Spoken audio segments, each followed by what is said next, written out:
Feature Friday, all my quilting friends. Thank you guys so much for joining me today.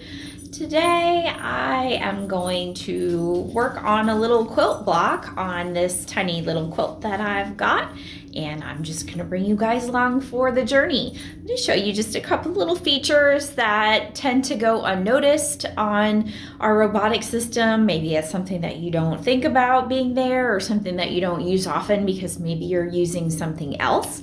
So we're just gonna have some fun today, and maybe you'll pick up a few tips. Let's turn around and we will see what we're working with. So I am working on this little quilt top, and we are going to be filling in this block here. And I have that here on my display, and I do realize that it's a little bit wonky. It's not a perfect square anymore. I do have quilting above it, here and besides it here, so it's kind of gotten a little off kilter, and that's okay. It doesn't bother me because once it's quilted, it might, shrink down a little bit and take up a little bit, and it might square itself back up. I am currently in layout, and I'm going to go to my patterns next so I can choose a pattern. And the pattern I want is this little guy here. I think it's really cute, but I'm not going to keep it by itself. I'm going to add to it and do some work with it. So we're going to start here. So I'm going to add this to my layout box, and it's a pretty good fit, but it could use a little bit of help, but it also looks kind of lonely. I want another one of these in my box. I don't want it by itself. I want it to have a friend. So to quickly add another of the same item into your layout box, you can really easily come over here to the right hand side of your edit screen. Once you add a pattern into your layout box, you jump from patterns into edit automatically. So I've got edit highlighted here on the left. So over here on the right, I can just hit my plus sign, and I've got a duplicate of the pattern that I just added. If I change my mind and I want to take it away, I can just hit the minus and it's gone, and it goes back to my original pattern. So these are kind of quick and easy add and subtracts if you want to duplicate or take away a pattern that you've loaded into your pattern layout box. So those are fun to have and fun to work with. So we've got that right there. I am going to go ahead and move this second one down below the first one, so one's on top of the other. I'm going to use that using my move feature for my touch screen, and just touch on the green circle that's here in the center. Since this is highlighted with its box, I've got the blue nodes, those are my size ones. The green one is my move, so if I touch on that, I can bring it down here and put it underneath the first one. So I've got my top and my bottom, and I can work between the two by touching on them. So if I wanted to work on the top design, I could touch it. If I want to work on the bottom design, I can touch it. If I wanted to page between the two, I can use my little arrow up here, and it will also go between the two designs every time I touch it. So that's another little helpful button. You could touch on the screen, or you can use the arrow. So 3 little helpful features right there. Sometimes we don't realize that that's what they do, but they're kind of fun and easy to use. So now let's get into the little design box here, and let's make it look the way I want. So now my original design isn't so lonely. It's got a friend, but I don't want them to look like this. I want my bottom design to be the mirror image of what it is. So we've got our mirror image buttons over here on the right side of our editing screen. This one up here is a mirror image from right to left, and this one is a mirror image from top to bottom, or right side up and upside down. So this is the one we're going to use. If I use this one, it probably wouldn't change anything because this is an identical design for the most part from right to left, so it wouldn't look any different. But if I change from top to bottom or right side up to upside down, if I hit this one here, my design is going to flip for me. And that's exactly what I wanted.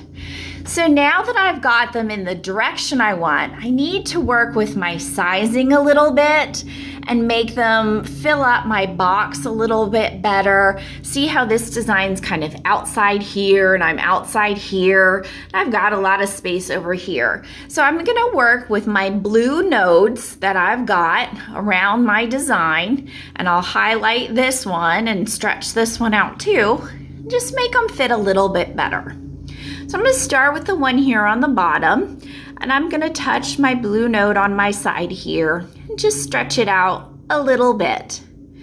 And I've got a little space here, which doesn't bother me because I know my square is a little wonky. I'm close to the bottom here, and I'm very close to my edge here. Now here's where I'm going to get a little tricky. I'm going to use the crosshairs on my display to give myself a center line. So I'm going to move my machine handles and line up with my start stop point here in the center of this design so that I can work with my upper design and center this start stop point on my center line of my crosshairs so that I kind of have the designs even. That way they're kind of lined up and it looks intentional for me. I'm going to highlight by touching on my upper design, and that way I can start to stretch this one and try to get it lined up a little bit better. Now this is out of my square on the top, so I'm going to shrink this down a little bit and get it lined up better. I'm out on the side over here, so I'm going to bring this in a little bit more. See if I can get it out a little bit. I want to make sure my design stays inside my orange lines because I don't want my design quilting out into, my white space up here that has this design. I don't want it coming out here either. So I'm being very careful to keep the design elements inside my orange lines.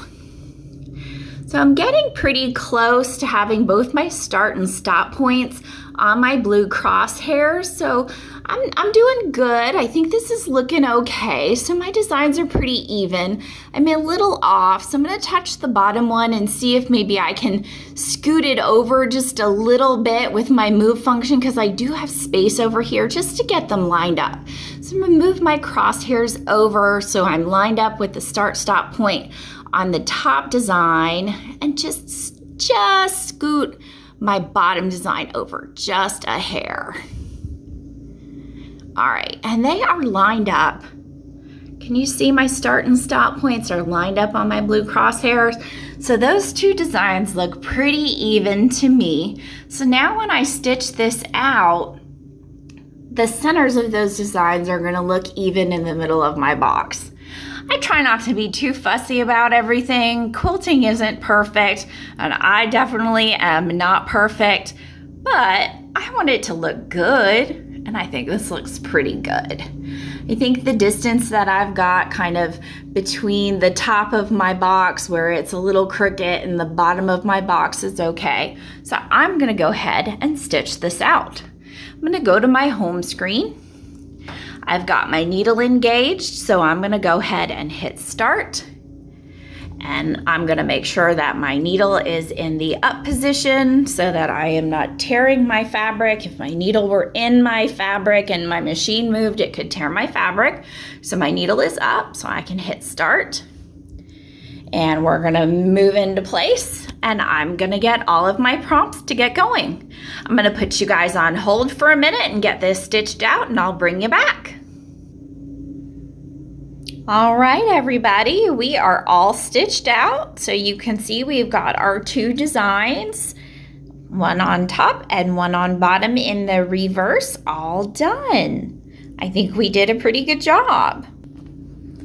So there are a couple of fun little features that probably get unnoticed where you can duplicate a pattern or remove a pattern, and you can flip between the patterns using that little arrow, the plus sign and the minus sign that are on the top right hand corner of your edit, and then you've got those mirror image buttons available to you as well.